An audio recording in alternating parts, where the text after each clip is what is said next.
that we have. Something a little bit longer. Something longer. Because we're going into church. Right. And that's just going to read just like that. Yeah, right? That's nice. That is nice. Listen, you have made your point. You've proven your point 100 times over. Right. I love this. And you talk about some of these ideas in your new book, right? Let's talk about your book. Yes. So my new book, you've heard the term first comes love, then comes marriage. Yes. So the book is called First Comes Style, Then Comes Fashion.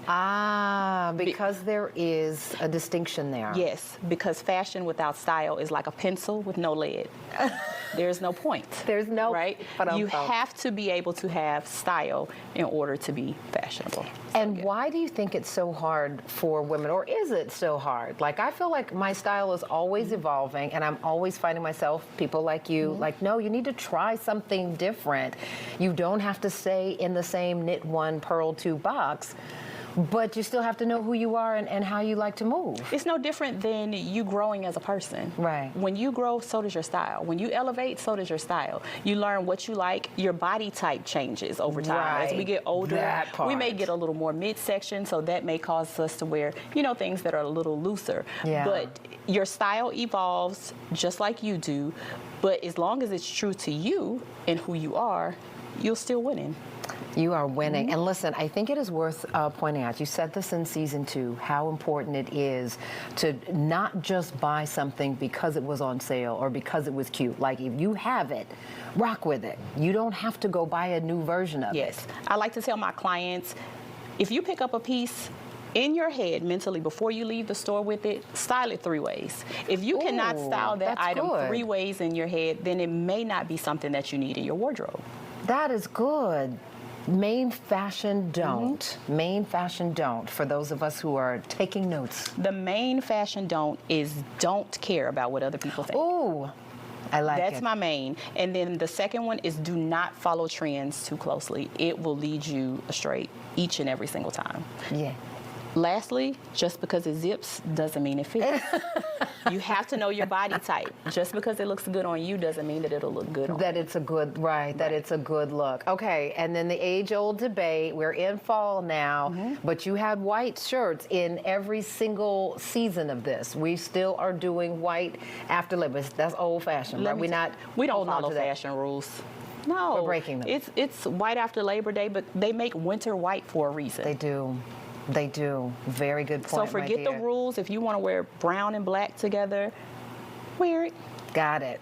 Blue and black too? Blue and black goes together. All of it. All of it. All right, quickly, before we run out of time, tell people where they can find you on social media and where they can find your new book. You can find me at thenashantaedavis.com. That's my website, and that's where the book will be housed. Social media is The Nashante Davis. I love it. I love it. Thank you so much. Thank you for having me back. Not tussling with you today. I'm not going to tussle. I'm not tussling. Okay. I'm listening. No squabbling, no tussling. Love it. Love it. Love it. Thank you so much. Thank you for having me. Yes, indeed. We will be right back.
11 pieces and so many different outfits. That is absolutely amazing. I'm about to take a whole new look at my closet tonight and see what else I can create out of the goodies I already have, and might spend some time getting rid of some stuff I haven't worn in a while. Now, just to clear the clutter, right?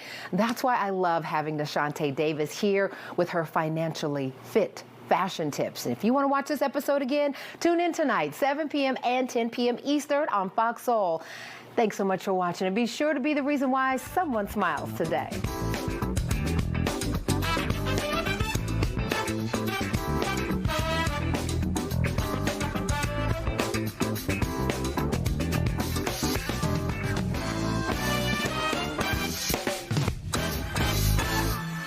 Friday afternoon, we have made it to the weekend, and we've got a lot of news to get to send you out with.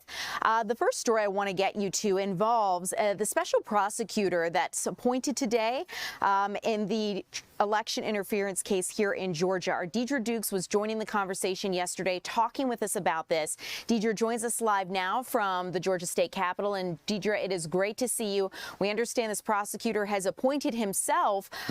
It sounds like this wasn't a job a lot of people were really waiting in line to get. Yeah, apparently it sounds like it certainly was not, right, Ariel? That gentleman, Pete Skandalakis, is executive director of the Prosecuting Attorneys Council of Georgia. A Fulton County Superior Court judge had ordered him to find someone, a special prosecutor, to take on the Georgia election interference case after Fulton County DA Fonnie Willis was recused from the case, and he had been given a number of weeks to do so. Well, after apparently trying to find someone to take on the case, he released a news release today saying that he, in fact, was going to do so. Now, there had been a lot of speculation as to how this was all going to play out, because the judge did give Skandalakis a deadline of noon today to either announce that he had named a special prosecutor and who that individual was, or the judge had indicated that he, in fact, would possibly dismiss the case. So Skandalakis issued a written statement saying, in part, while it would have been simple to allow Judge McAfee's deadline to lapse or to inform the court that no conflict prosecutor could be secured, I did not believe that would be the right course of action. The public has a legitimate interest in the outcome of this case. Accordingly, it is important that someone make an informed and transparent determination about how best to proceed. So in doing so, Skandalakis did say that he, in fact, would take up the case. Now, this is not the first time he stepped up as a special prosecutor in an election case. Just last year, he ruled Georgia Lieutenant Governor Burt Jones would not face prosecution for alleged misconduct during the 2020 presidential election. So I've been talking to former prosecutors all week about this, and spoke to former DeKalb County prosecutor J. Tom Morgan, and here's what he had to say about today's announcement. Albeit Mr. Skandalakis is a reluctant recipient of this job, Deidre, he is a perfect person for it. I've known Pete for more than 40 years. We've been assistant DAs together, district attorneys together, and I have no question that he will look at the evidence, apply the rule of law, and the ethical considerations when reaching a decision. The other reason I think it's a great move, not only for this case, but for Georgia, is because Pete is nonpartisan. He doesn't answer to an electorate. He's appointed by the board, and he doesn't have to worry about what constituents will say with whatever decision he makes. Now, we heard swift reaction, Ariel, via a statement from President Trump's lead Georgia Defense Counsel, Steve Sadow. He released a statement this morning saying, quote, "This politically charged prosecution has to come to an end. We remain confident that a fair and impartial review will lead to a dismissal of the case against President Trump." So a lot of new developments and information coming out this morning, and reaction regarding the announcement that, in fact, the PAC executive director Mr. Skandalakis is in fact going to take this case on himself. We also have learned that the judge in the case has ordered a hearing, an evidentiary hearing it's called, to meet with the attorneys in this case and to see the direction that the special prosecutor will be headed in moving forward. So still a lot of moving parts here, but certainly a surprise to some who thought that perhaps this case was in fact drawing to a conclusion, Ariel, because it was expected that Mr. Skandalakis would have a difficult, if not impossible, time in finding someone to take on this case. Well, Deidre, you know, you really have to give him kudos for saying, hey, I can't find someone, so I'm going to step up and do this job myself. And you were saying a little bit, you know, when we look at the way forward, because it seemed like this case was drawing to a close, and now because he has appointed himself, we may have a new way forward. Curious, you know, of course, as to what that would look like, given that President Trump is currently acting president.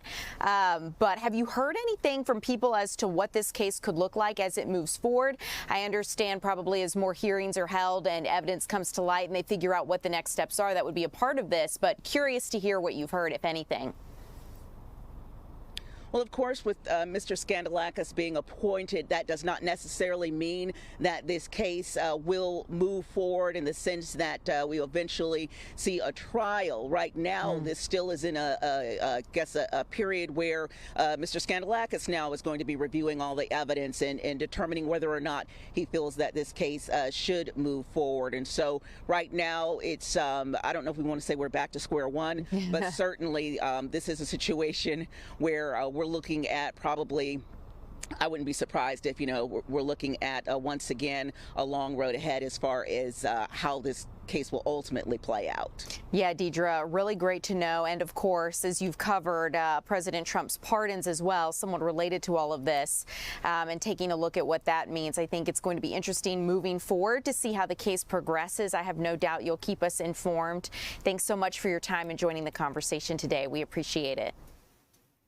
Okay, guys, I do want to move on and continue to keep you updated on another thing happening right here that we have been following, and that is as we continue to look at the latest regarding a man who is accused of making threats to shoot up the Atlanta airport. He appeared in court today, and our Angelique Proctor was keeping us updated on what transpired. Angelique, I understand Billy Joe Cagle pled not guilty. What can you tell us?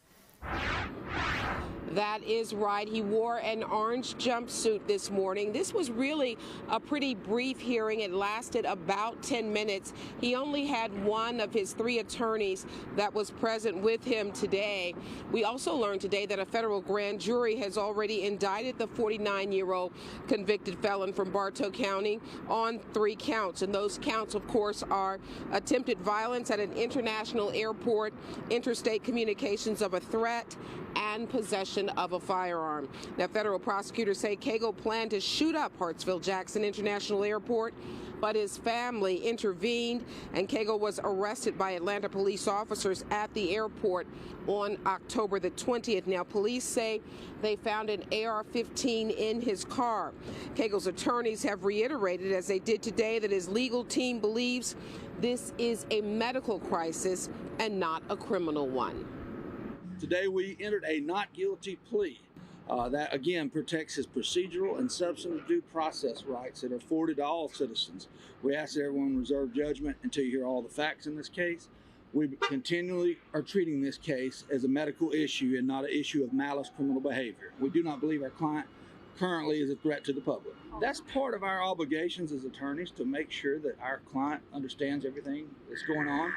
And you know, increasingly across this country, we see mental health as issues. So we wanted to make sure we preserve his constitutional right to a mental health evaluation and competency, even though we pled not guilty today. And defense attorneys say Cagle is now on his medicine, and they believe he is no longer a threat to the public. During today's arraignment, they also said they reserve the right to have Cagle undergo a competency evaluation. That would be done by medical doctors at a later time, they say. We also learned today that this case has generated quite a bit of interest, and they are getting phone calls, and they actually anticipate a 4th attorney to join this legal team for Billy Joe Cagle. Wow, Angelique, very interesting to see where this is going to go. I know this case has had somewhat of an unprecedented kind of way about it in terms of when Billy Joe Cagle had his bond hearing, you know, you had the prosecution saying that he should be held because of what they thought he might do, something that doesn't normally come up often, and the judge having to make that decision. What are the next steps in this case? Today, obviously, he entered his plea. Where do we go from here? Well, they got a new judge today, and they starting discovery now, turning over the evidence, which they did today. A lot of the videos, surveillance videos that were taken at Hartsfield-Jackson International Airport, prosecutors have now given to the defense, and they will begin looking at all of this and no doubt showing all of this to those medical doctors that will be evaluating him. At this point, though, this not guilty plea is all we have right now. Angelique, thank you so much for your hard work on this case, for covering it for us. Before I let you go, any final thoughts, things that stick out to you as interesting as the reporter covering this that you think people should be aware of? Well, you know, Billy Joe Cagle's attorneys said in the last hearing that they wanted him to be on house arrest. They would like for him to come home. But the judge disagreed with that and felt that this was just too much of a risk to release him back into society. That is an issue that the attorneys kind of hinted they may revisit. So that would be another detention hearing. So I would keep an ear out for that. That is certainly a possibility. Very good to know, Angelique. I really appreciate that tidbit because, yeah, the whole how should he be held was very big part of this case, especially as we go through these beginning preliminary stages, understanding what the judge thought was a risk versus what he didn't. Very interesting, and we'll definitely stay tuned to be hearing more, likely from you, so I appreciate it. Angelique, thanks so much. Okay, guys, I want to move on and continue to keep you updated as to what is going on Capitol Hill right now, because as you know, the government shutdown is over, but we're still working to get back to normal. And I think one of the biggest casualties of this right now is the political cost to Democrats. And this is something that has been, this discussion has been growing on Capitol Hill. You're taking a live look now at the Capitol Dome, but there's growing call among Democrats for new leadership within the Democratic Party, because progressives are slamming more centrist leaders, saying they gave in to Republicans and held the longest government shutdown in history, this stalemate, if you will, but didn't get what they wanted out of it, and that was the extension of the Affordable Care Act subsidies. Republicans on Capitol Hill are echoing President Trump's claim that the left extorted the country. Democrats are warning the fight for affordable health care is far from over, and the Democrats' path forward, though, some say is in flux, because they're asking, was the shutdown worth it? Ultimately, some Democrats do say that the shutdown did get the president and the country talking about health care and how expensive it is for Americans. So that's something that we're going to continue to keep an eye on. But Republicans are continuing to draw red lines. We're waiting to see whether or not this will be taken up for a vote at a later date. We know that this was promised by House Republicans, but at the same time, whether or not that comes up for a vote later on in the year remains to be seen. One of the big things to keep in mind is that Democratic Senator Chris Murphy is calling for new leadership. He didn't name Minority Leader Chuck Schumer, Senator Chuck Schumer, but at the same time, one of the big things, of course, that's the contention is that the Democrats were not able to secure those Affordable Care Act subsidies. Part of the deal, again, there will be a vote supposedly held on these tax credits sometime in December.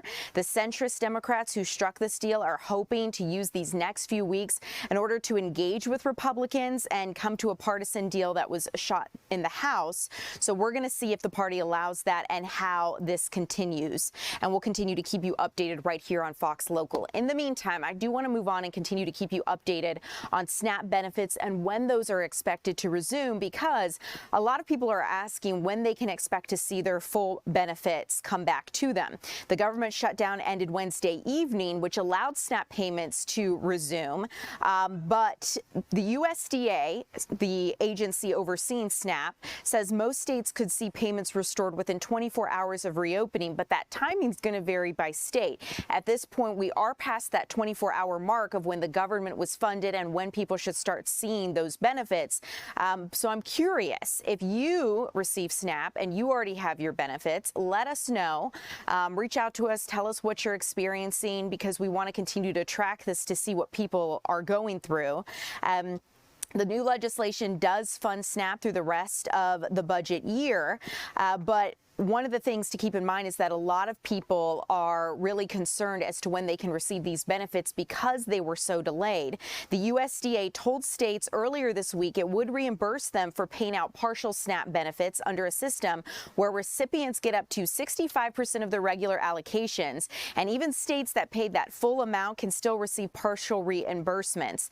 USDA also said it would not reduce the amount on cards for recipients in states that paid the full amount. So basically what you need to know here is that the USDA is telling states to go ahead and pay your benefits in full, and they will reimburse them at least partially. So one thing we don't know is the timing exactly after that 24-hour period, because it's going to vary state by state, but you should see your benefits loaded onto debit cards here soon. Another update I want to get to you guys continues to focus on the affordability crisis. This comes as you're taking a live look here at the White House.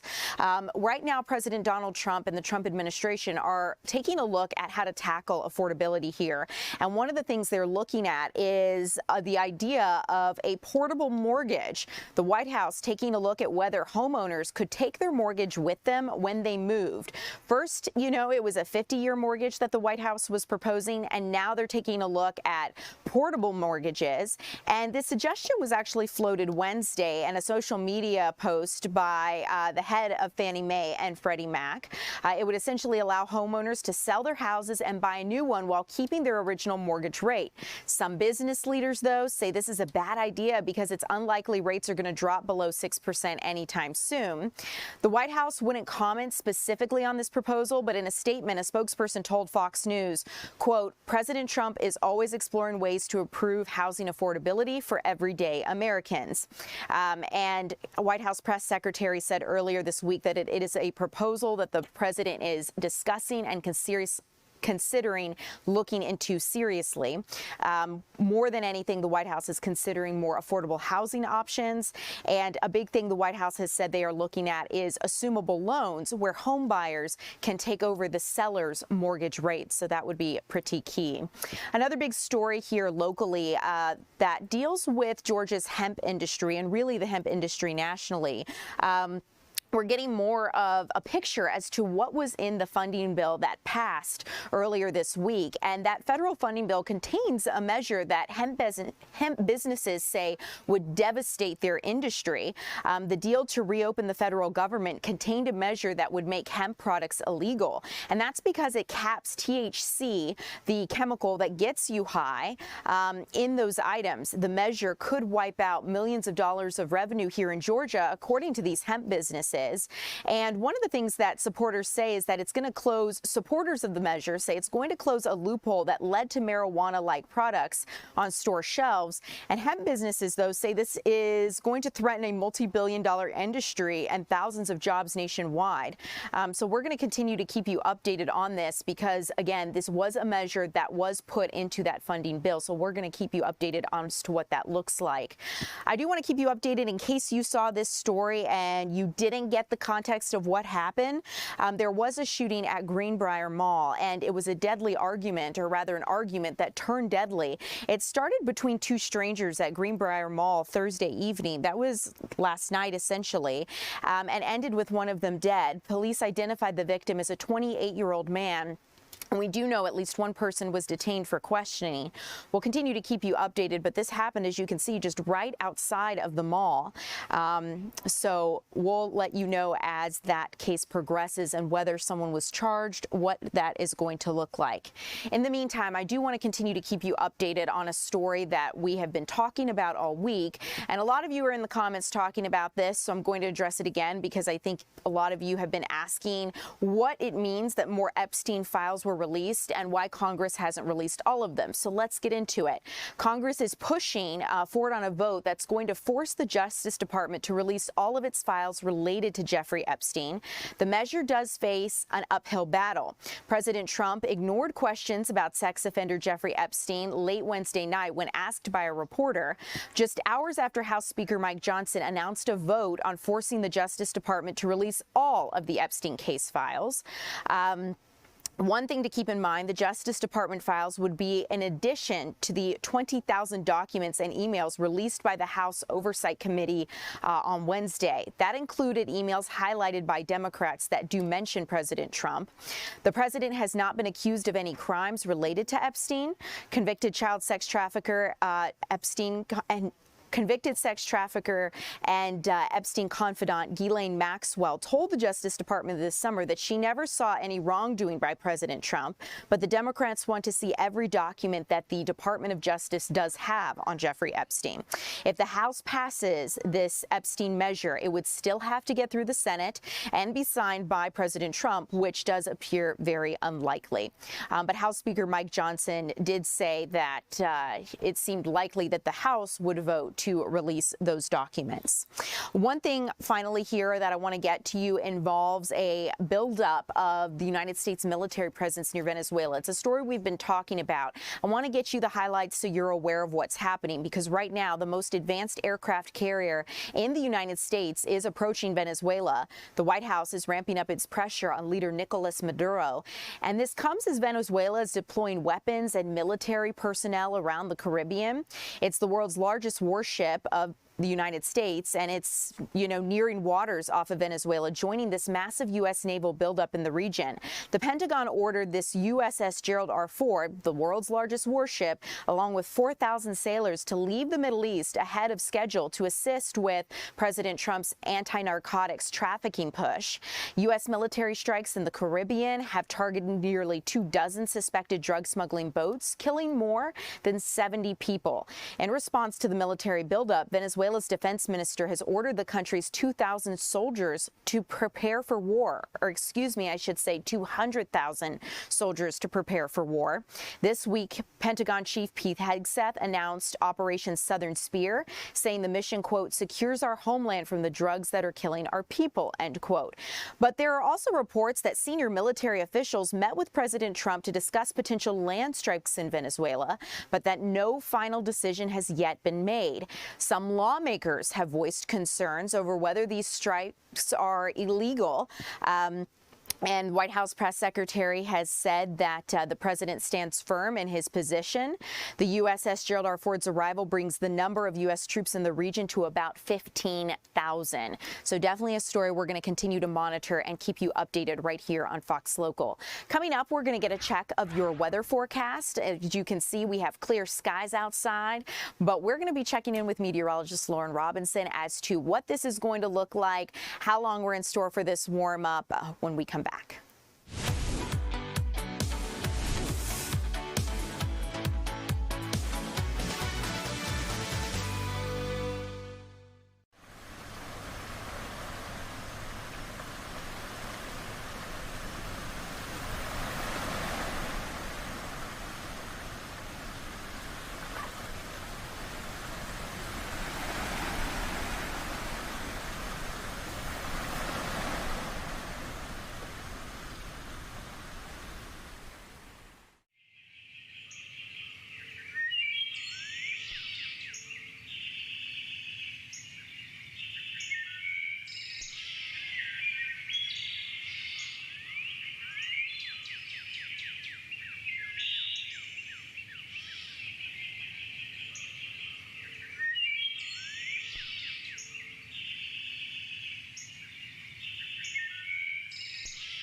Welcome back. I'm Ariel Onstad here with meteorologist Lauren Robinson. Lauren, I feel like we kind of sound like broken records at this point, but I'm not mad about it. Yeah, you know, it's better to be a broken record with the temperatures we have now versus the ones we started the week with. Yeah. So I can't believe that was this week. Yeah, we had to get through that to get to this. So right now we're mostly all in the 70s. We're going to see those highs close to what we are seeing right now. A little bit cooler in Gainesville, 69 degrees, but I have faith in you guys. You guys are going to see those low 70s as well. We're at 72 in downtown Atlanta. A little warm out in Rome, 76 degrees there. We're going to continue to see those low 70s through the rest of the afternoon. Some areas lucky enough to make it into the middle 70s, but we're seeing a warming trend right now. Not too drastic. Just a few degrees warmer than we were this time yesterday. Wait until we show this same graphic over Saturday and Sunday, then it'll get When I look at this at there. first, it makes me think, are those the temperatures in those places? No, this is the 24-hour temperature change. So we're 2 degrees warmer in Atlanta than we were this time yesterday. 4 degrees warmer in Carrollton, 1 degree cooler in Gainesville and in Athens. Blairsville, wow, like 8 whole degrees. Oh, yeah, they're seeing a warm because they're very warm right now. Yeah. Especially for this time of year. Now, as we take a look at what's to be expected, that big H sitting right over North Georgia, that's a high pressure system. High pressure always means sunny, dry. So we're going to continue to be sunny and dry through the rest of our Friday. That's why we don't have a cloud in the sky, because that high pressure system right over us, sitting those pretty skies there. Now, as we go into Saturday, we continue to be mostly sunny, but off to the northwest, take a look. That cold front that's going to push in Sunday afternoon, the majority, like the harsh stuff from that front is going to be off into the northeast. We're just on the tail end of this line, so by the time this front pushes through us, it's going to be very weak. And when I say weak, I mean maybe a couple of raindrops fall along that front. Those temperatures in the afternoon drop maybe a couple degrees between Sunday afternoon into Monday afternoon. So we're not going to see any huge impacts from this, but still something that'll be crossing through, and then we'll rebound pretty quickly toward the middle of next week. In the meantime, today we're looking at those temperatures in the upper 60s, low 70s all across North Georgia for our highs. Some areas have already exceeded these numbers, like in Rome.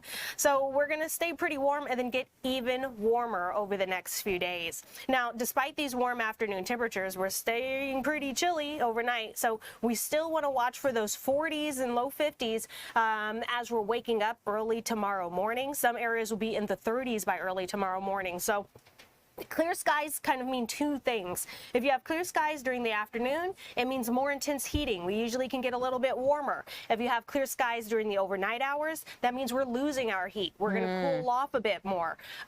So we're going to see those temperatures drop a bit more. So clear skies kind of means a wider range of temperatures, warmer days, cooler nights. That's what we're going to see over the next few days. But, you know, that's the give and take with these temperatures being as warm as they're going to be. We're in the middle 70s this weekend. And then take a look Sunday into Monday. This is where I mentioned that weak cold front, maybe a couple of raindrops, temperatures dropping just a little bit between Sunday into Monday, and then we rebound quickly. Middle of next week, we're back in the middle 70s with just some very isolated rain showers. We're not looking for any sort of meaningful rain over the next 7 days, which is kind of a shame because we are still in the middle of a drought. But I say if we can't change it, we don't have the power over it, might as well enjoy it. Exactly. There you go. We're on the same page here. Lauren, you know, it's so interesting because I feel like these 70-degree temperatures are what we should be seeing in October. And I feel like we didn't fully get that. October, it was so warm. And I just, you know, I was like, where's my fall feeling? And now here we have it in November. But, you know, soon enough, things will be pretty chilly. So we've been trending warmer. Our October felt more like a September. It did. Our November is feeling more like October. So, you know, we're trending warmer. But, you know, we've seen, just like we saw earlier in the week, when that other boot drops, it drops hard. So, you know, soak in the warmth and sunshine while you can. Lauren, thank you so much. I'm going to make the most of this forecast this weekend, let me tell you. Okay, guys, we're going to move on here because I want to get you updated on some other stories we've been following here nationally. You're taking a live look at the White House. One of the things we talked about yesterday was how President Trump wants to use tariffs to lower prices. And on the heels of an election where many Democrat candidates hit the cost of living issues hard, we know the White House is really focusing on affordability. Affordability affordability seems to be the political buzzword of 2025. We heard Mamdani, New York's democratically elected new mayor, use this word a lot, Zohran Mamdani. And we've also heard other Democratic candidates use it as well, because Democrats want to use these issues to win 4 prominent elections this month, including Seattle's mayor's race, which, of course, we know that the White House is pointing out the moves they're trying to use to tackle the issue. The administration announced trade deals aimed at lowering prices on groceries like coffee, bananas, and chocolate. And we're going to talk about that in just a second. But Republicans in Congress are also focusing on prices now that the government is back open and they can begin passing other pieces of legislation. House Speaker Mike Johnson has said that they need to narrow in and focus more on how Americans are going to pay for essential items. Democrats say Americans need a concrete plan to bring these prices down. To put things in perspective, according to the Bank of America Institute, about 24% of U.S. households say they live paycheck to paycheck. And that's something we're going to talk about here coming up. But in the meantime, I want to keep you updated on that trade deal, because the president recently signed a few trade agreements with key countries in Latin America. And the Trump administration says it's reached this new framework with 4 Latin American countries on some key imports to help with affordability. The administration says it's going to ease some tariffs on foods and imports from Argentina, Ecuador, El Salvador, and Guatemala. The new agreement could lower the prices on bananas, coffee, and chocolate. The 4 countries are still going to face some basic tariff fees. Argentina, El Salvador, and Guatemala will still face 10% tariffs, and Ecuador will pay a 15% tariff. The U.S.-Argentina deal is going to help American beef producers gain access to foreign markets. President Trump is facing rising pressure to address these affordability issues, and we know that the trade deals, more of them could be finalized here in the next few weeks. But as we just were talking about, beef prices have reached record highs. And when we look at the reason for this, I want to get into it because President Trump is ordering the Department of Justice to investigate meatpacking companies for what he calls illicit collusion over high prices. A September report showing uncooked beef is up across the board year over year, and ground beef increasing almost 13% is raising some alarm. We know that U.S. cattle herds are shrinking, and meatpackers are looking to foreign cattle supply to meet this growing demand. Omaha Steaks president and CEO Nate Rempe is warning America has some work to do in rebuilding its beef supply. He had said it really doesn't matter what technology we're using or whether we're hand to mouth or freezing. Beef is way up in prices across the board. It's at an all-time high, and he wants to rebuild American herds. Omaha Steaks says its holiday gift prices are going to be the same, though, that they have been over the past 48 months. Speaking of meat here, this is an interesting story because it involves the first known death linked to a meat allergy from a tick bite. So I want to get into what this looks like because researchers have linked this. Researchers at the Virginia School of Medicine and they actually found that a New Jersey man died from a red meat allergy after being bitten by multiple ticks in 2024. Researchers say the death, which remained a mystery for over a year, happened after the man ate beef earlier in the day. He had 2 allergic reactions caused by previous tick bites, and it's the first report of a person dying from a meat allergy caused by a tick bite. The allergy is known as alpha-gal syndrome and commonly caused by Lone Star ticks. They're mostly found in the southern and eastern states, and researchers are cautioning people to understand the risks of these ticks in their area and to monitor for symptoms like abdominal pain after eating red meat. So if you notice any upset after eating meat and you were recently bitten by a tick, definitely a good thing to keep in mind. Another key story here because it involves the recall of baby formula, organic baby formula that we told you about. We know that an outbreak with botulism is sickening infants here across the country. It's rare, but it is a life-threatening illness, especially for babies. And while no deaths have been reported as of yet, investigations into more than a dozen baby botulism cases are continuing in at least 12 states. And this is all centered around the ByHeart formula. The company recently updated its recall status. Families are also filing lawsuits because of these safety concerns. And we know federal officials are reviewing the cases because at least 15 babies have become sick since August. All of them have been hospitalized after being fed formula from ByHeart. Heart. This week, Heart expanded its voluntary recall to include all of its products nationwide, not just the specific formula it originally recalled, writing in part, quote, "This action is being taken in close collaboration with the U.S. Food and Drug Administration," end quote. Investigations are continuing. The FDA says that Heart Whole Nutrition infant formula might be contaminated with the bacteria that causes botulism, but families of at least 2 affected babies are suing Heart, arguing the company was negligent and highlighting their experiences and how terrifying they were. Heart says they've opened a support line for parents who may be having issues or questions.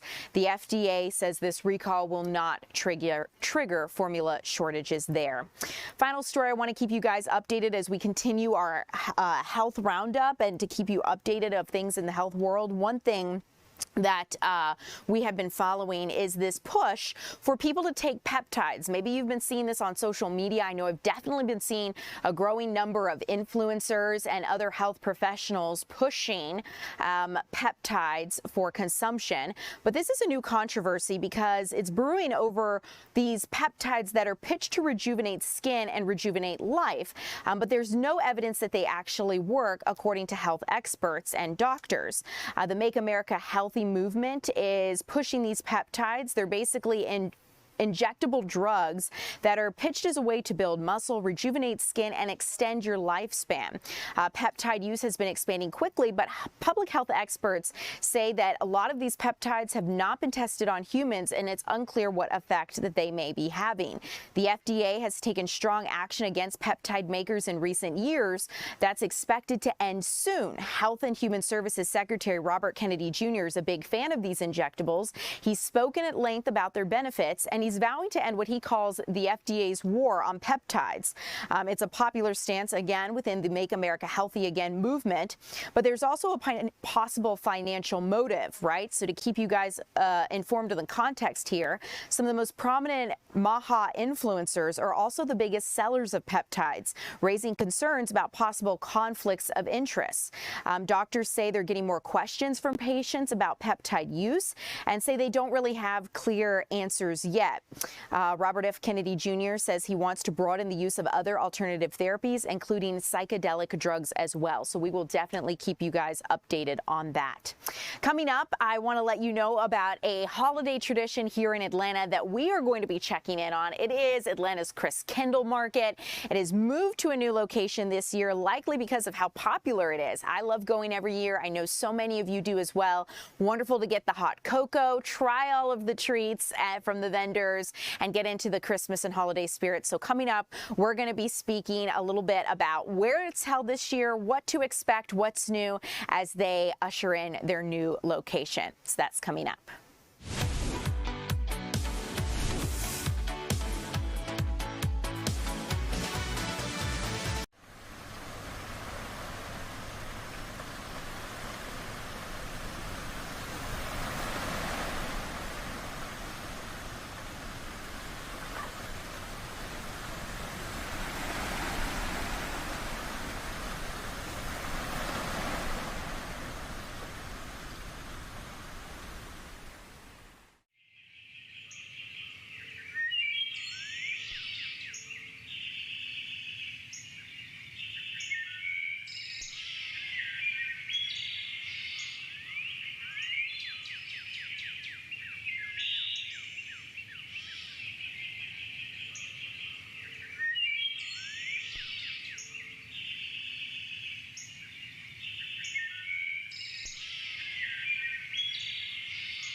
stand by.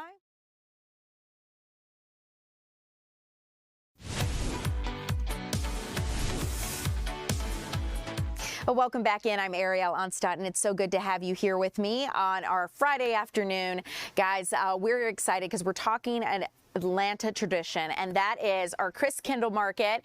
Usually it was in Buckhead. You know, you've been probably many years. I know I have. And now it is moving to Lawrenceville. I want to bring in Marco with the German American Cultural Foundation. Marco, it is so good to see you. I love having you with us to explain how we can make the most this year. So thanks for joining. Good afternoon, Ariel. I'm so excited to be here. Thank you. And your blazer, the background behind you, I'm feeling it. I can already taste the cinnamon cones and the waffles. The mulled wine. Oh, yes, the mulled wine. The hot chocolate, the cinnamon nuts. You're going to make my stomach rumble. So tell me, Marco, why did you guys move to Lawrenceville this year? Let people know where they can find you guys and the reason for the change. So the best part is it's only 30 minutes north of the city, and we just outgrew Buckhead, and we wanted to be bigger and better, and we're really excited about partnering up with the city of Lawrenceville. And the Lawrenceville lawn on Lucky Street is really our new destination. So it offers a big green space, a parking lot where we can put just under 100 booths, a small Ferris wheel, our big traditional Christmas tree, which is one of the largest in the Southeast. And then we have some fire pits, and we got so many delectables, as you said, some sweets, some brats, and of course, it all goes for the proceeds going to a good cause from the German American Culture Foundation. A wonderful way to support, and Marco, I think this makes me so excited because, in Buckhead, it was sometimes really hard to find parking and to move around. A testament to what you guys have built because it was something that everyone had to experience, for the holidays. But hearing you say a Ferris wheel and some fire pits, it sounds like it's going to be bigger and better than ever this year. Absolutely. So we became too successful. Sometimes when you run an operation, and we've been really happy and thankful for Buckhead Village District allowing us to be there for the past 4 years. But then, parking was an issue. And then therefore now Lawrenceville offers over 2,000 complimentary free parking spots within walking distance of the park. And it's really exciting. So in addition to not only having now the tradition, what you see behind me, in addition, we added on some cool things for children, some face painting, the usual suspect that Santa will come on weekends, Saturday and Sunday, bring your best friends, meaning the animals and the pets. We had, from rabbits to cats to dogs, anything that Santa wants to see in addition to your little children. And then, of course, this year, for the first time, we're going to bring a small Ferris wheel, but I think it rounds up the tradition of being a kind of an authentic German Christmas market. And Lawrenceville, again, 30 minutes up north. Yeah, not too far to drive, right? 30 minutes. I think some people, think, oh my goodness, outside the perimeter, what am I going to do? But this is a tradition that, if you've experienced it and you love it, it's worth driving for, it's worth experiencing. And now there's going to be more to experience. So do you have more vendors this year? What can we expect from the vendor lineup? Anything new that people should be aware of? So we literally have, so starting off with the tradition, right? Käthe Wohlfahrt, the all-year-round Christmas ornament, is returning vendor, which is the largest, biggest tent that you can imagine, 100 feet by 30 feet wide. And then we have brats, we have other ornaments, we have some glass providers, we have some toys. We got several other food vendors. About 40% of all of the vendors are food vendors with all kinds of delectables and mainly geared towards the German or European way. We do have some empanadas, so we want to make sure that we cater to some of our Hispanic friends as well. And then we do have our traditions, the crepes, the mini pancakes, the hot chocolate, mainly the Glühwein, which is the mulled wine. And every year we create a new mug So this year, be looking forward to have a new mug, which then you can purchase with your Glühwein or your hot chocolate, take it home, and start the collection or continue on your collections. My collection grows every year. I'm curious, how does attending this, how do the proceeds go to help the German American Cultural Foundation? I understand this is probably one of your bigger fundraisers of the year, if not the biggest. So how does this money help you guys? What do you spend the funds on? So it's interesting that you asked that. Thanks, Ariel. So potentially, and I don't know for the viewers, we have over 2,000 German related companies in the Atlanta metropolitan area. We got over 20,000 inhabitants having some relationship from and in Germany. And so the proceeds from this foundation, the German American Culture Foundation, we call it GAC/-F Foundation. They support the Goethe-Zentrum, the Saturday German school, which is all year, always during the school season on a Saturday, and other German offered foundational stuff that we're supporting within the metropolitan area. It could be the church, it could be some other German-speaking programs, but mainly the Goethe-Zentrum that we support, which is in downtown Atlanta. It's a way for people to come and support you guys, and then you're able to pour into that throughout the rest of the year. So it's really great that this has a good cause behind it, and it's something that people can get behind. I'm curious, Marco, give us the logistics, right? So if someone's saying, what's my window to visit the Christmas market? When do you start this? When does it end? Give us the good details. Black Friday is the opening day, which is fantastic, at 11 o'clock in the morning, which is November the 28th. Yeah. And then it runs all the way till December 24th. We are open Wednesdays and till Sunday, Wednesday and Thursday in the afternoon from 3 till 8. And then on Friday, Saturday, and Sunday from 11 till 9, respectively, Sundays until 8 o'clock. The entrance is free. So you just basically free parking, free entrance. You spend about a couple hours. There are playground areas in the area, so bring your entire family.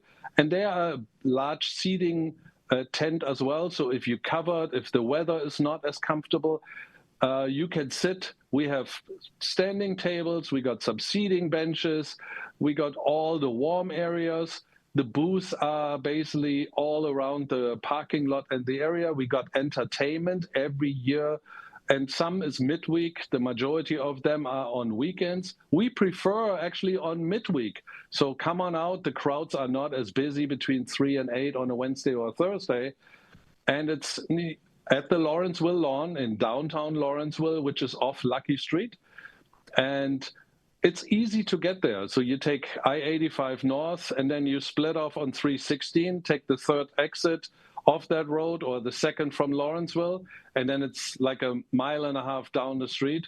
And again, free parking and all the activities. I mean, it's so great. And see Santa live, take a picture, and we allow your own phone. So it's kind of an interesting, we have a tradition with a little camera, but we allow your own iPhone so you can put it immediately on social media. Final question before I let you go, Marco. What makes a German Christmas so special? If someone has not experienced this Christkindl before or a German Christmas, what would you tell them to get them on board? What makes it sing? So the interesting part is it's really authentic wooden stall booth. So these are actually purchased and we brought them from Germany. Our group of friends of the GACF, they're all German. So our background is German, and we brought the real spirit there. Yeah. We have the traditional German and American or English Christmas music in the background. We play those. And then we have all the delectables that you can find, from the hot Moldschwein to cider to hot chocolate, the cinnamon nuts, the crepes and brats. I mean, you name it. We even have cheese, raclette. We have your chimney cakes.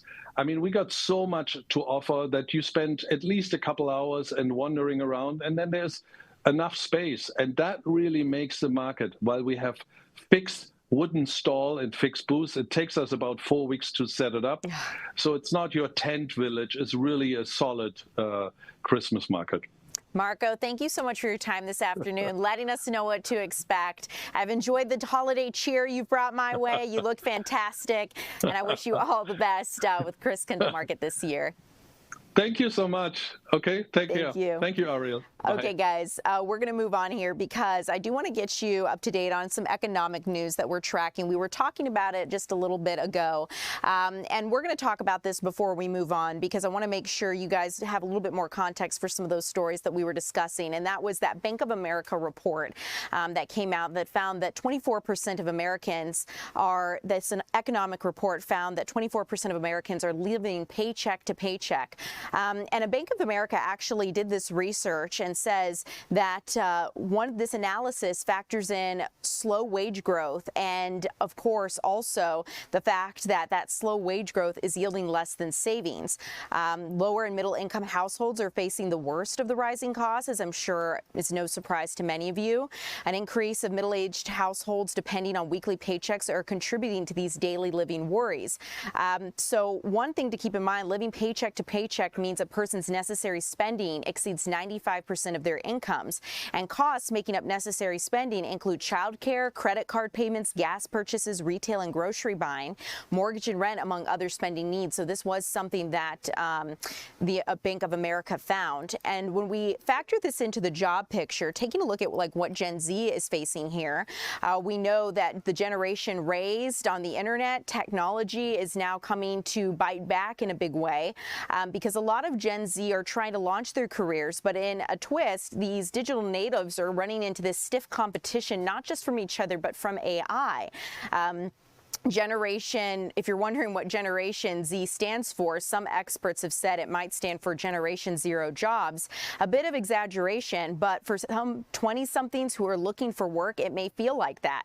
The unemployment rate for new entrants, including recent college grads and others trying to break into full-time workforce, is at a 9-year high.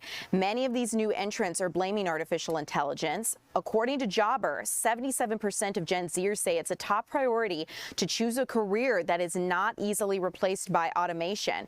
For some careers, the competition from AI will just get tougher, which means that Generation Z job hunters can't really use the same playbook that their parents did. New college grads are facing an especially hard time also with an unemployment rate of 4.6% compared to the overall jobless rate of 4.3%. So something to keep in mind there. I also want to let you know, though, in good news here, the IRS, or Internal Revenue Service, is raising the amount of money you can put into your 401k or similar workplace retirement fund next year. The limit is $24,500, and it's up $1,000 from this year. So for IRAs, the maximum you can contribute is $7,500. Those 50 and older can contribute even more. And with the IRS raising retirement savings limits, only about 4 in 10 say they're on track to maintain their current lifestyle in retirement.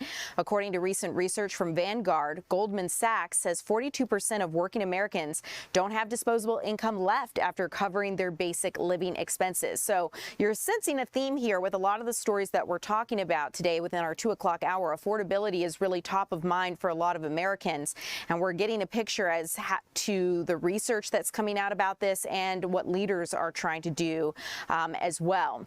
Coming up here, we're going to be checking in with our Eli Jordan on a football game here in our area. It is our call of the week, and we know that Villa Rica is at Northgate, and Eli Jordan is going to let us know what to expect coming up.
Well, welcome back in. I'm Ariel Onstadt. Thanks so much for streaming along here with us. Eli Jordan is out for our Call of the Week, 680 The Fan and Call of the Week, and we are taking a look at Villa Rica at Northgate. Eli, take it away. What are we looking at here with this matchup? Hey, Ariel, Northgate, they are 8-2. They've done well this season, and they're rematching Villa Rica. Villa Rica is 5-5, and Northgate won the last one, 12-9 is what it was, and it was a close game. And tonight, we don't have 680 The Fan because they don't do playoff games for some reason. It's weird. But we have some of the Vikings here at Northgate who put on their own, game day show before the game. It's really cool. The guys in the media department and stuff. And I got...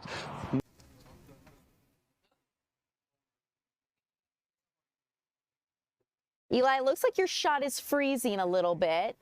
I'm looking over to my right because I want to see if we are able to bring you back in. We may have to move on from you. I'm looking at your shot here to my right on my end to see if I can see it unfreezing, and it does look frozen. So we'll try you again here coming up. But I do know, let's see. I feel like I can hear you, Eli. Okay, Eli, it looks like you're back. Yeah, I have a minute.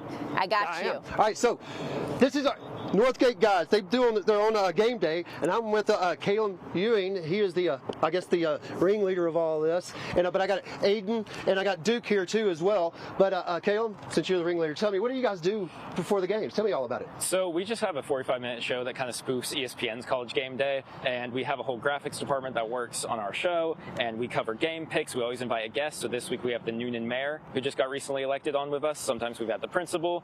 We cover the team's stats. We cover the previous games, the regions and teams around us, and we just enjoy talking football, really, in the end. Having a good time with our buddies. All right, but it'll be cool, and we're going to do a little feature piece. Ariel, I'm going to be doing a little feature piece. It's going to be different than normal. Leave it to sports to keep me on my toes with my craft. I'm going to be doing a little feature piece about the Northgate game day, and the guys here who host it say, hey, in your face, guys, come on. In your face.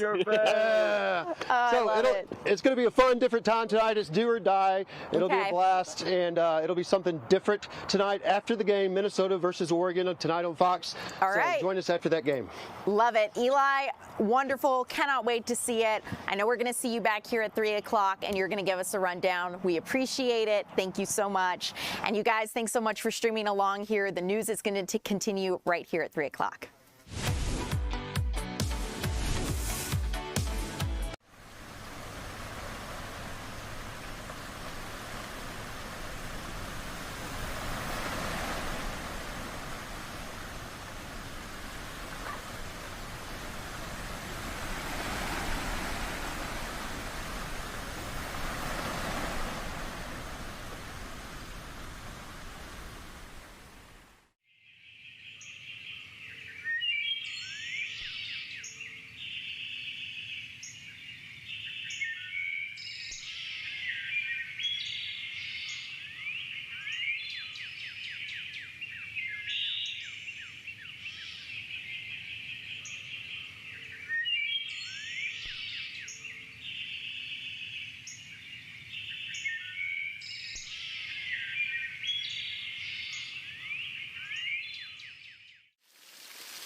You are with us for the 3 p.m. streaming hour here on Fox Local. I'm Tom Haynes, joined by Eric Perry here live in the Fox 5 Atlanta newsroom with kind of a head-scratcher of a story, Eric, which is where we're going to begin today. A woman says that some road work was done by her house by the state, and now her house is flooded.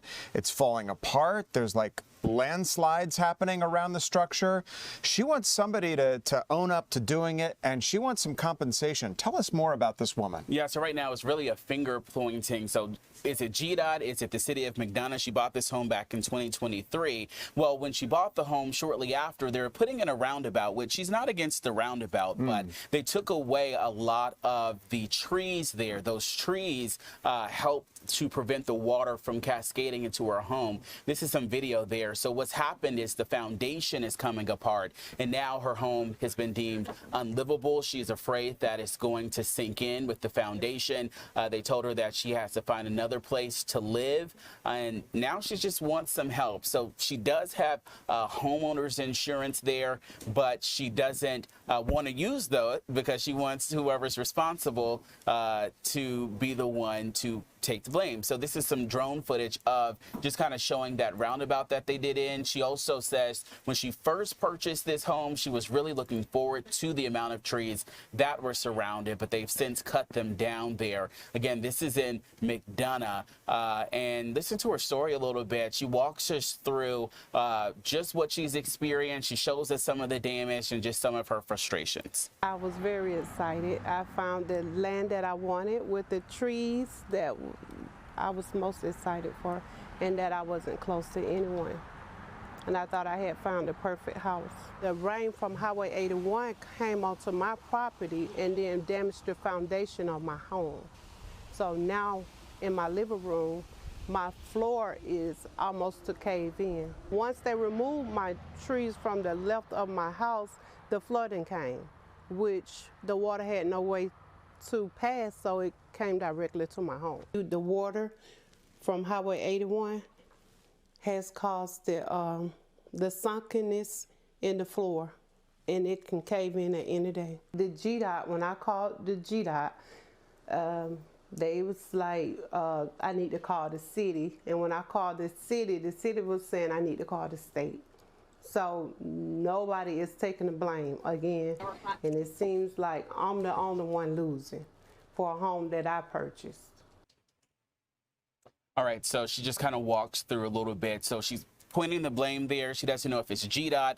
We did reach out to GDOT officials. They're searching to try to find the correspondence. She said she has emails. We did reach out to the city of McDonough.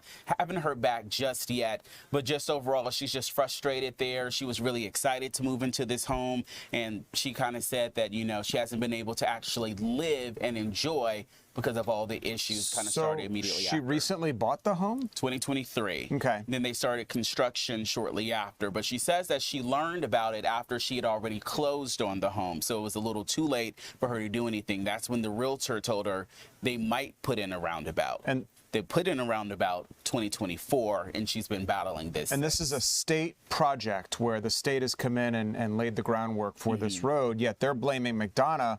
One has to wonder, is this woman lawyering up?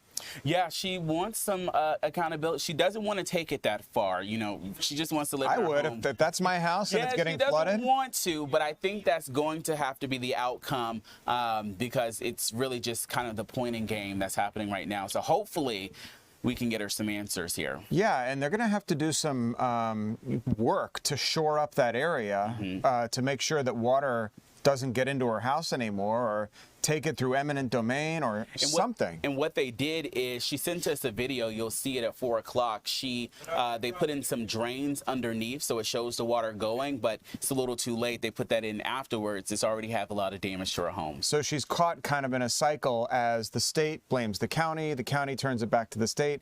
She needs help. Yeah. She needs some help, somebody to step in on her behalf. We wish her well. Eric, thanks. Let's take a live look outside over downtown downtown Atlanta. Boy, what a beautiful day to end the work week. We've been all over the place this week, temperature-wise. We started the week off on a literally freezing note, and now things have warmed up quite a bit. Meteorologist Lauren Robinson is going to be along shortly to outline our weekend forecast and what we can expect for our Saturday and Sunday. Now on to what's become a major problem, especially in two metro Atlanta counties, both DeKalb and Gwinnett. According to state data, they have the highest number of drug overdoses in those counties, and people winding up in the emergency room. Fox 5's Kevin Stewart joins us now live. And Kevin, we understand that the state has some legal recourse it can take for people who are supplying drugs to these victims. Yeah, and if those people die, they can be charged with aggravated involuntary manslaughter. It's called Austin's Law. It's been on the books since 2024. And I want to show you a case here in Carroll County where for the first time this law has been put to use. These are the two suspects here who have pled guilty to aggravated involuntary manslaughter. The first time it's been used in the West Georgia Judicial Circuit. These people have gone to prison. Their names, Stacey Dobbs, Brittany Ridley. They admitted to selling Clint Houp fentanyl back in 2024. He died that day at Tanner Villa Rica of an overdose. Prosecutors obtained surveillance video of the transaction at an apartment complex in Carrollton. His mother, who did not want her face shown, says she provided more evidence linking the two to the death of her son, who was a dad himself. It was the worst day of our lives. And then later that night, late in the night, you know, I had his phone, his stuff had been left at home, and I looked in it and I saw where he had texted Brittany Ridley. And Clint had just returned from a rehab. He'd been out of town. Drugs were an issue he had fought since he was a teenager. But he wasn't what you might think like as a drug addict. He worked. In his phone, it said, was on Facebook Messenger, and said, I have $100, I have money to spend. And she texted back, how much? And he said, $100. Yeah, and that was a key part of the evidence that led the two folks to plead guilty in this case. I can tell you that the mom says she is grateful for the prosecution to continue to push for this. She's grateful that the state has a law like this on the books, and the West Judicial Circuit, West Georgia Judicial Circuit says it plans on using them. They have more cases like this in the pipeline. Tom? Kevin, this story, as you can imagine, getting a whole lot of attention online because usually parents of victims of drug overdoses are left without recourse. They're just left with a broken heart. And now the state has mechanisms through which to prosecute people they believe are the suppliers of these drugs. So at least it gives the family a little bit of closure. Yeah, you know, one thing that the mom made a point of saying, she said if you go to a bar and you're served rat poisoning, but it tastes like beer and you're fooled and you die, she says certainly civically that you said that you can go civilly, you can charge someone through the roof, she said, and sue them. And now she says when you make the comparison, now we can actually do something on the legal justice side for something similar when you're dealing with something like fentanyl. Tom? Yeah, it's a real problem, something that these counties are confronting head on. Austin's Law, this Georgia law that's now on the books, providing new ways and mechanisms, again, of going after the people that are the suppliers of these drugs, hopefully inhibiting them from doing just that based on the consequences that they could face. Kevin Stewart, live for us this afternoon. Kevin, thanks. A lot of other news happening around the country this afternoon that we want to touch on here in the 3 p.m. streaming hour. The end of the shutdown, as you know, is here. Lawmakers agreed to circumstances through which to open the government. Many saying, however, at a political cost to Democrats, including Democrats themselves. There's growing calls for new leadership after progressive Democrats slammed more centrist leaders for giving in to Republicans. Remember, there were about 8 of them who crossed over the aisle in the United States Senate to join with the majority to reopen the government, but it was getting to a critical point. That's President Trump in the Oval Office a couple of nights ago signing the legislation to reopen the government. I mean, you had air traffic controllers that weren't getting paid, you had TSA workers that weren't getting paid, and you had people on SNAP benefits that weren't getting their benefits in order to help feed their families. So the government literally ground to a standstill. So Democrats wanted the Affordable Care Act part of this negotiating process, but they didn't get that this time. And so their path forward is sort of in flux. Some say the shutdown was worth it because now the country and the president are talking about health care, at least. So at least they got that on the table. And there were some promises made by lawmakers to negotiate new terms of the Affordable Care Act. It was extended for about a year, and get new insurance subsidies and timelines on the table. Even if Republicans are drawing red lines here, others on the left feel like they are going nowhere. Democrat Senator Chris Murphy called for new leadership without naming Senate Minority Leader Chuck Schumer, who's been a huge part of this. The 74-year-old getting blamed for not stopping his members from helping Republicans to reopen the government without getting a guaranteed extension of those Affordable Care Act tax credits that I just mentioned. But can you imagine if that hadn't happened, if they hadn't crossed the aisle and the government were still shut down, the place we would be in on this Friday afternoon? The Trump administration directing states Thursday to take immediate steps to ensure households get those November SNAP benefits, but it could take a week or longer to actually do so. The shutdown disrupted SNAP has created turmoil for millions of Americans enrolled in the program, many of whom are still stuck waiting to access their delayed payments. Yesterday, we touched on an organization that's not helping with food necessarily, but other ancillary items like diapers for children and things like that. So many organizations stepping up to help families who were in need. The Department of Agriculture saying in updated guidance that state agencies, quote, must take immediate steps to ensure households receive their full November allotments promptly, which is great news to people who use SNAP and are waiting for that critical funding. The memorandum adding, quote, state agencies should immediately resume issuing combined allotments for November and December for newly certified applicants who apply after the 15th of the month. So for people who already had their SNAP cards, they could get a huge infusion of cash. The backlog of payments that had been sort of at a standstill due to the government shutdown. Driving all of this, multiple states that say they'd be ready to hit the ground running the moment the government reopens, but logistically could take a few extra days before they can dole out the full benefits. The White House is floating the idea of allowing homeowners to take their mortgage with them when they move. So if you have a mortgage, you got a great rate, say you got like 2.5%, you can pick up that mortgage and take it with you. It's a portable mortgage, if you will. Wouldn't that be wonderful, since rates are at over 5% right now? The suggestion was floated in a social media post by Bill Pulte, who's the head of Fannie Mae and Freddie Mac. It would essentially allow homeowners to sell their houses and buy a new one while keeping their original mortgage rate. But some business leaders say it's a bad idea because it's unlikely rates are going to drop below 6% anytime soon. The White House isn't commenting specifically on Pulte's proposal, but in a statement, a spokesperson told Fox News, quote, the president is always exploring new ways to improve housing affordability for everyday Americans. Comes just one day after the president floated a different way to lower housing costs by allowing buyers to purchase a 50-year mortgage, something a lot of people say is an idea that won't go anywhere. So, but the portability option is perhaps a viable one that may garner some attention. The special prosecutor overseeing the election interference case here in our own state involving Donald Trump and several co-defendants says that he is now formally taking over the case himself. Peter Skandalakis says that he tried to find an outside prosecutor to handle the case, but everyone he contacted declined. That was the problem Fani Willis had in the beginning of this whole thing. Nobody wanted to take it. No prosecutors from around the entire state wanted to touch this case, so she took it.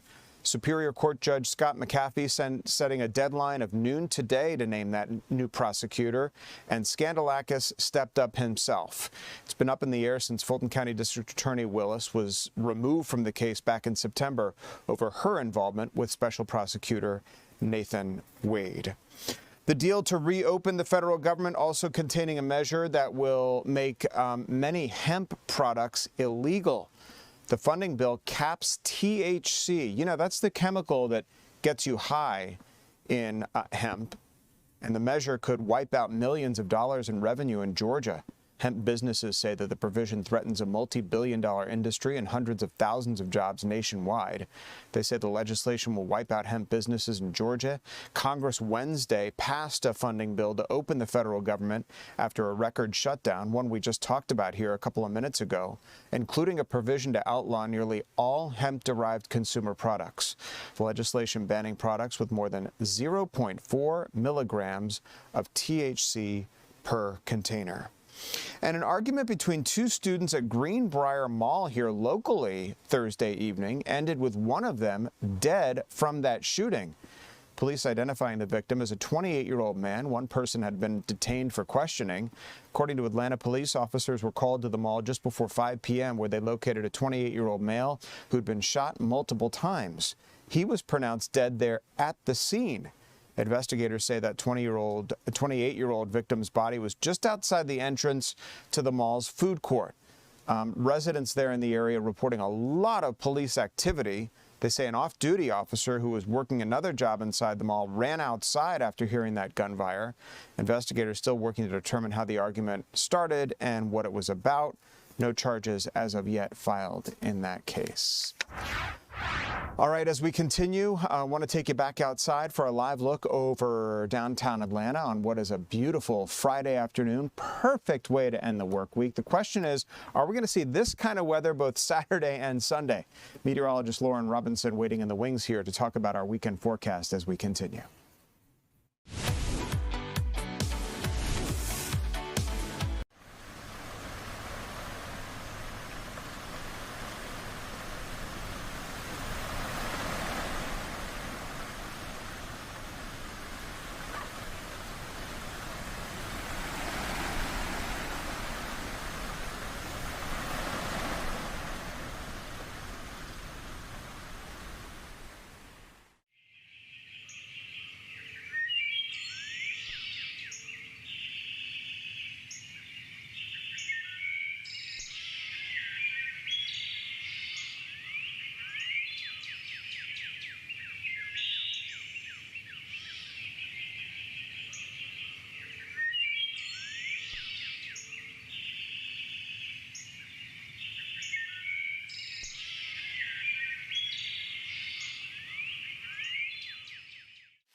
Welcome back. You're watching the 3 p.m. streaming hour here on Fox Local. I'm Tom Haynes, joined by meteorologist Lauren Robinson, live here in the Fox 5 Atlanta newsroom. Lauren, we've been watching the weather all week.